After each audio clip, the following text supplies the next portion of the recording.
Last week, the nation observed the legacy of Dr. Martin Luther King Jr., famous for his activism in civil rights. WTV's Caitlin Harback has more on how Wartburg celebrated MLK's story. My poor little children will one day live in a nation where they will not be judged by the color of their skin, but by the content of their character. 50 years ago, Dr. Martin Luther King Jr. presented his famous speech to over 200,000 people during the March on Washington. This past week, Wartburg College celebrated the life of Dr. King and the legacy he left behind. Various activities took place, including the annual Blankets of Love service project, slam poetry by dynamic duo, and a concert presented by music group The Outlet.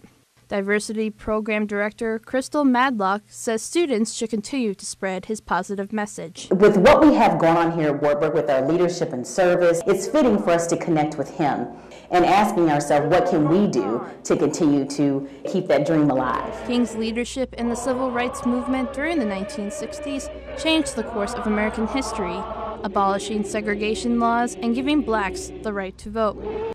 While many things have changed over the years, including Barack Obama's historical win as the first black president of the United States, Dr. Jennifer McBride says racism continues to be a problem. Meaning it's embedded in the ways in which we order ourselves. We need to be aware that racism is always at play. Madlock explains while students may not think racism is prominent here at Wartburg, it's the small things that count.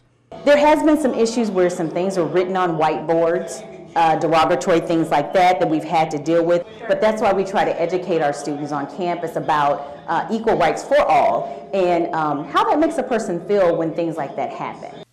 When it comes to standing up to racism, McBride says communication is key.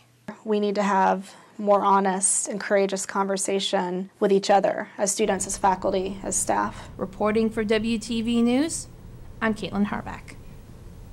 So it was a successful MLK week for Wartburg. They had over 500 students volunteering on MLK Day last Monday.